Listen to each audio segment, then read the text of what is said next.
Counterpoint, the general knowledge music quiz, chaired by Paul Gambaccini. Hello. Happy New Year to everyone. As 2022 begins, the College of Musical Knowledge here at the Radio Theatre in London welcomes another trio of contestants. Questions on music of all kinds await them, including a selection inspired by the BBC's centenary year. Before we get started, let me invite them to introduce themselves. Hello, I'm Andy CORMICAN from Sheffield, and the first record that I ever bought was Perfect by Fairground Attraction. Hello, I'm Jo Lawrence from Beckley in East Sussex, and the first record I remember buying is Beethoven's Emperor Concerto. Hello, I'm Richard Page from Eltham in southeast London, and the first record I ever bought was Crazy Horses by the Osmonds. Welcome, all of you. In time-honored fashion, in the opening round, I ask you musical general knowledge questions for 2 points apiece. We go round in alphabetical order of surname, and if you can't get the right answer to your own question, it will pass to the others for a possible bonus point. Good luck, everyone. In the words of Pink, get this party started. With the first question for you, Andy CORMICAN. Beethoven's Symphony No. 9 is traditionally performed around the world on New Year's Eve. The climax is famous for its setting of which Friedrich Schiller poem? The Ode to Joy. That's right, for 2 points. Jo Lawrence, let's add some fireworks to our New Year's celebrations. I'd like you to name the composer and tell me which king commissioned the work.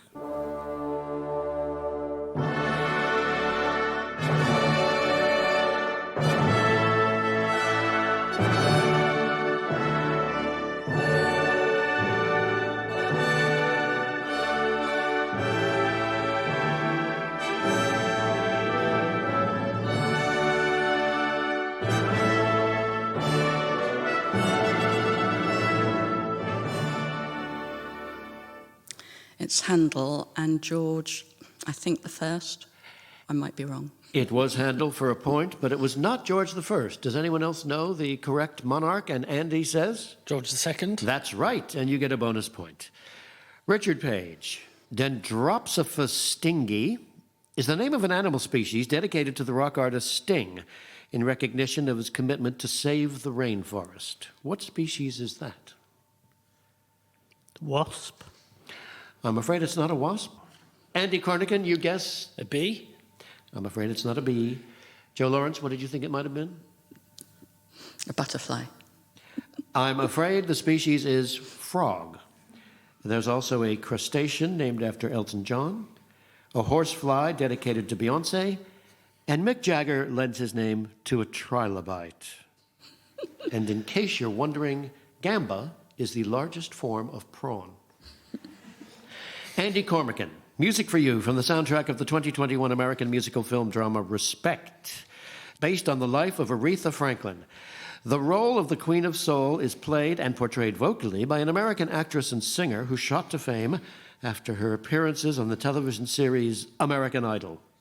Who is this singer?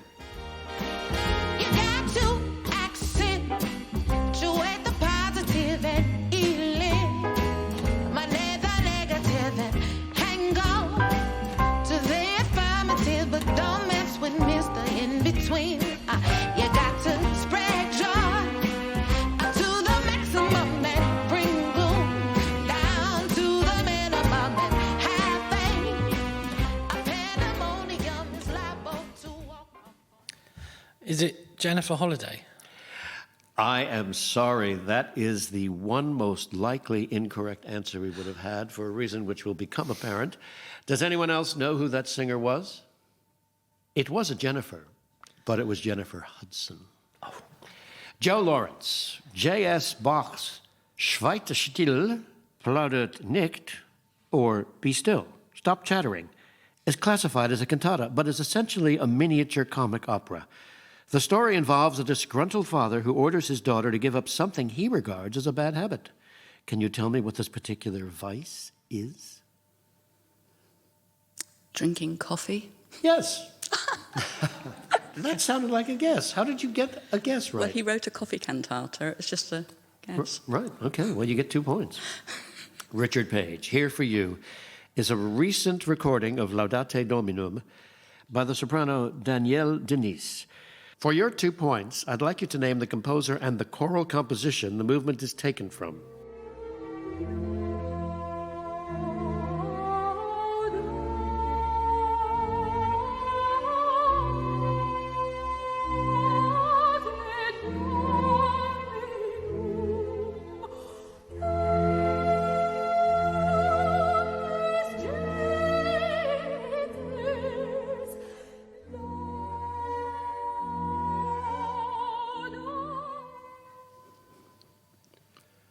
Composer Verdi. Don't know the composition. Ah, Richard, you haven't learned the fundamental rule of counterpoint. We're going to open it up to the others. Joe says... It's Mozart, Vespers. That's right. When in doubt, say Mozart. Mozart is the correct answer for a point, and Solemn Vespers for our confessor is the correct answer, for which you will also get a point. Andy Cormican. In 2021, the British singer-songwriter, actor, and LGBTQ advocate Ollie Alexander won critical acclaim for his role as Richie Tozer in Russell T Davies' drama It's a Sin. Alexander's music is released under a name that's shared with another Russell T Davies drama series. What's that called? Years and Years. That's right.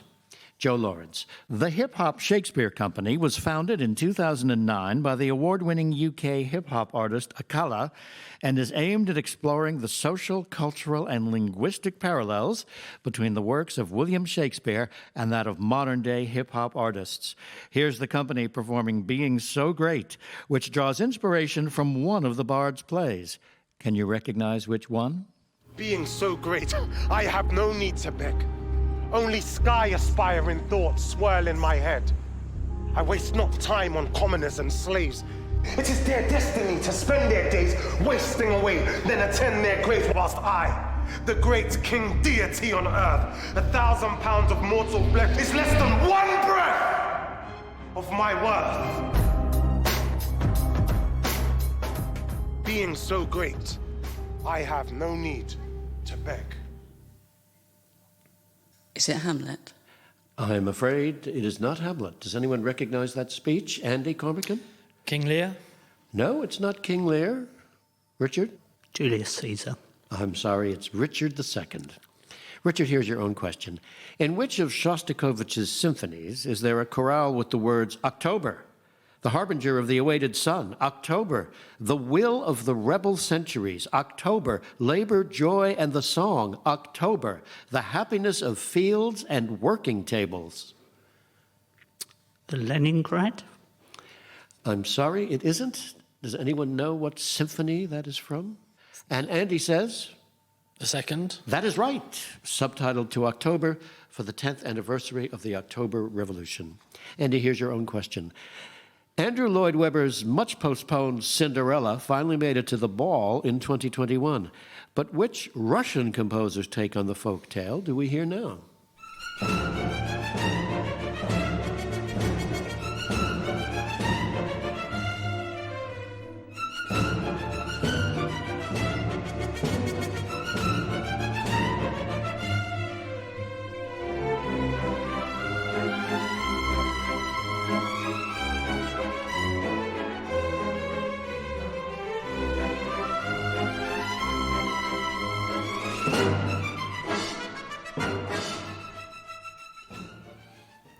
Prokofiev. That's right. From Cinderella by Prokofiev, we heard the Act 2 waltz.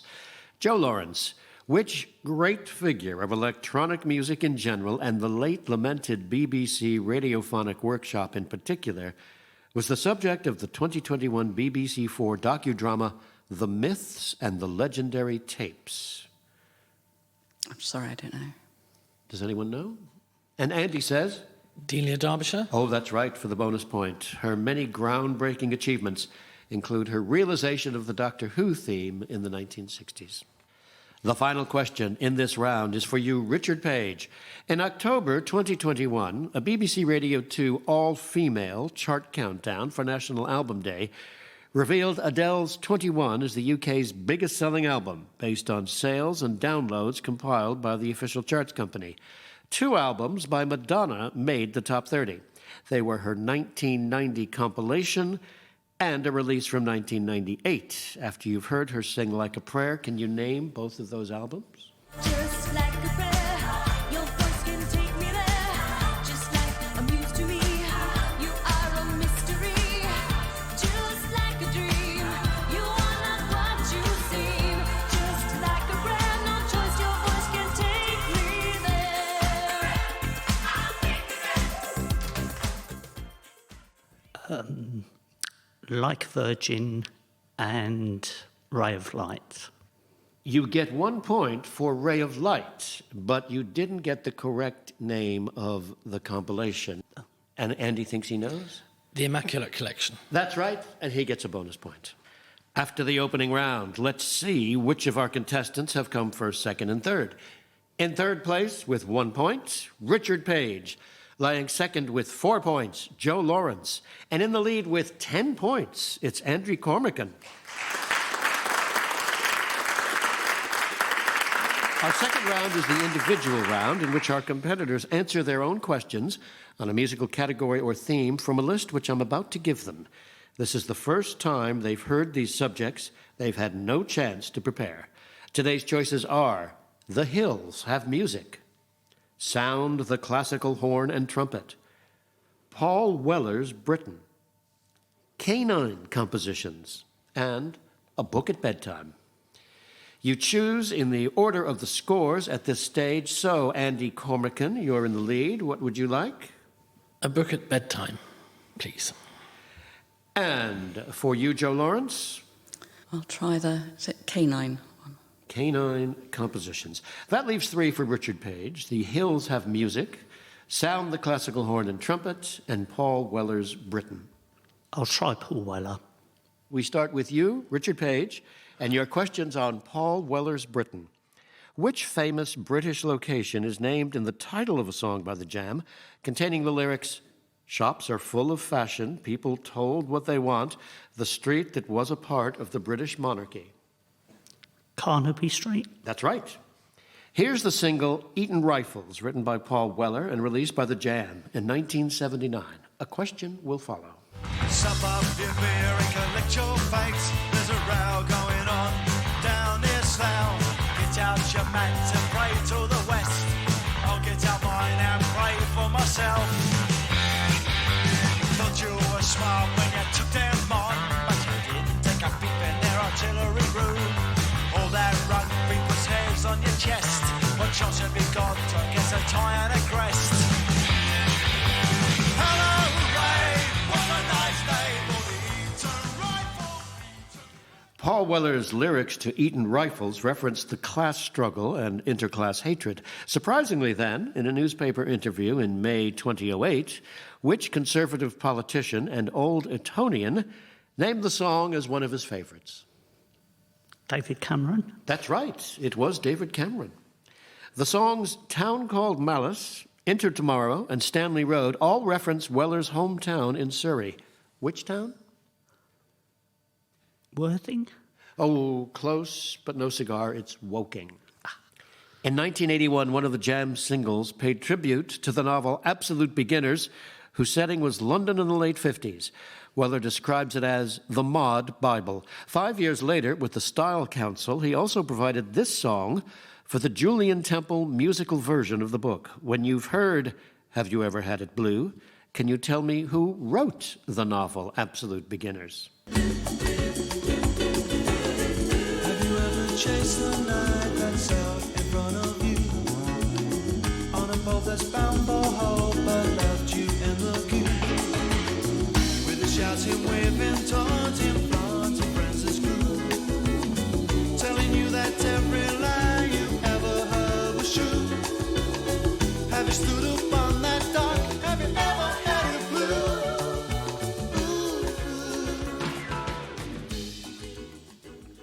I do know it, but the name escapes me, I'm afraid. That name is Colin McInnes. The second single release from the Style Council's album Our Favorite Shop is a dark commentary on which new town established in 1967? Milton Keynes. That is right.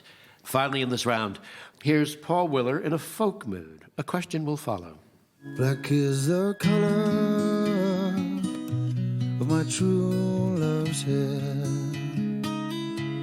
Her lips are like some roses fair.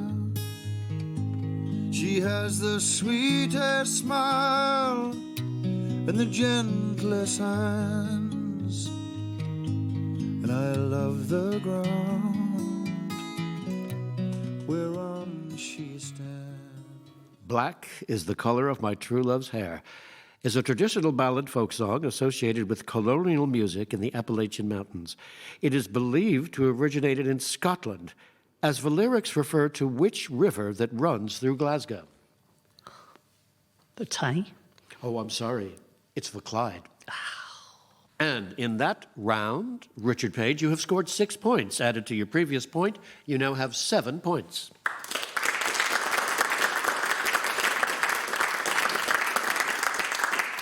It's canine compositions for Joe Lawrence.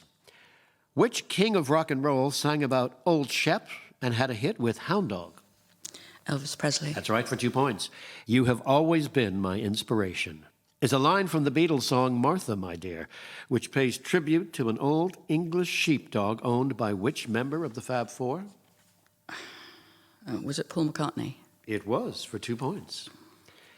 It's a dog called Marquis who provides the inspiration for this next music. Marquis ran around chasing his tail while the composer was writing this piece, which was originally known as The Waltz of the Little Dog. For 2 points, I'd like you to tell me both the name of the composer and the name the work is popularly known by.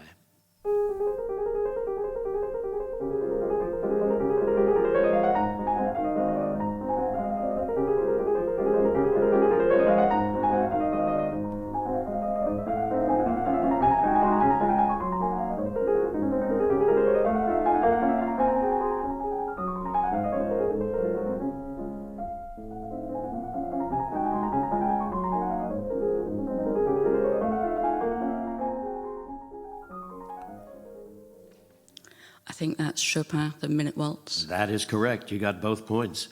One of the most famous logos of the 20th century is an image trademarked by the Gramophone Company in 1909.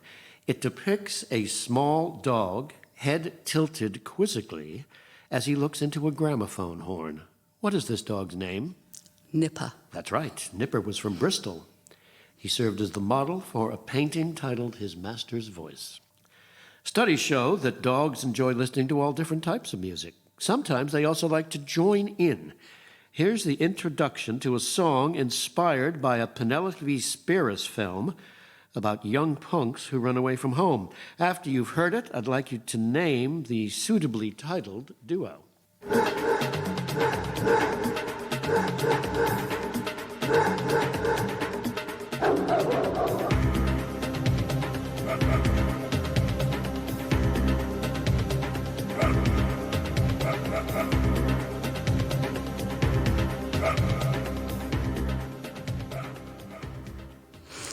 No idea. Woof and Yap. Nice try, but it's actually the Pet Shop Boys. We heard the song Suburbia. Finally in this round, born Calvin Cordozar Broadus in 1971, which American rapper took his stage name from a childhood nickname given to him by his mother because of his supposed resemblance to a canine cartoon character? Snoopy, something like that. I think you're on course for 1 point, but I'm going to check. Yes, it's Snoop Dogg, so you get 1 point. Joe Lawrence, in that round, you scored 9 points. Added to your previous 4, you now have 13 points. Andy Courmican, it's time for a book at bedtime. Julia, Sex Crime, and Room 101 were 3 of the songs recorded by Eurythmics for the soundtrack to which film based on George Orwell's novel of the same name? 1984. Correct. Music now. Here's the song One Day More from the 2012 film adaptation of Les Miserables. After you've heard it, I'd simply like you to name the author of the historical novel of the same name who inspired the musical. One more day before the storm, I follow where she goes. at the barricades of freedom. Shall I join my brothers there? When our ranks begin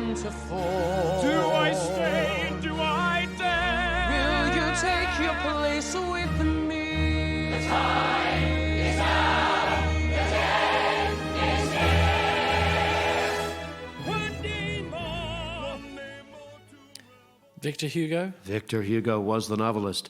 In 2013, the singer and songwriter Morrissey's autobiography, simply entitled Autobiography, was published, somewhat controversially, under a Penguin imprint, normally reserved for the greatest works of literature spanning over 4,000 years of literary history.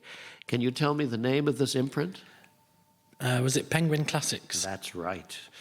The American group you're about to hear share their name with an ancient epic poem, which is divided into 24 books. Once you've heard their first UK hit, Native New Yorker, I'd like you to tell me who they are. You grew up riding the subways, running with people. Up in Harlem, down on Broadway, you're no tramp, but you're no lady. Talking that street talk. You're the heart and soul of New York City. In love, love is just a passing word. It's the thought you had in a taxi cab that got left on the curb. Earth, Wind and Fire? I'm sorry, that was not Earth, Wind, and Fire. It was Odyssey. The book was by Homer, and the original version was by Frankie Valli. Of the song, not the book. In summer 2021, with COVID restrictions preventing live stage performances, a theater company called Ruby in the Dust began online streamings of a rock musical based on a late 19th century novel. In the company's modern retelling, a teenage rock star gets everything he wishes for, only to discover he's eternally trapped in adolescence, doomed forever to remain 17. Can you tell which classic story this musical is based on? Peter Pan? Good guess, wrong answer. It's The Picture of Dorian Gray by Oscar Wilde. In 1996, Rachel Portman became the first female composer to win an Academy Award in the category of Best Musical or Comedy Score. It was for a film based on a Jane Austen novel set in the fictional village of Highbury and the surrounding estates of Hartfield, Randalls, and Donwell Abbey. Here's the main theme. When you've heard it, I'd like you to name the film.